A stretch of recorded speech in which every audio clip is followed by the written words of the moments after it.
কি রে, কি খবর তোর? আর সকালবেলা তোর বাড়ি চিল্লাচিল্লি শূন্য, ঘটনা কি? আবার শূন্য যে কাক নাকি ভ্যান কিনে দিবি তোর বাপ বলতেছে। হেই ভাই, আর বলো না, পরীক্ষা ফেল করার আগে কন্ট্রোল আছে আমার। তো পরীক্ষা ফেল করলে ভ্যান কিনে দিবে বলো তো। আমার আর বেটা আমার প্রতি একটু বেশি নাই আর। কে রে ওর মানে? তোর তো কোনো ভাইটাই নাই। ওর মানে ভাই লে বাপ।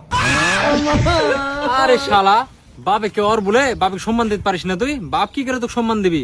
এখন বিষয় হচ্ছে, কত অবশ্য ঠিকই বলেছো, রেজাল্টই দিল না অথচ ভ্যান কিনে নিল, চিন্তা ভাবনা করতেছে। আচ্ছা, তোর রোল কত? সবসময় এক নাম্বারে থাকি, লাস্টের দিক দিয়ে। তে তুই রেজাল্ট কবে দিবি?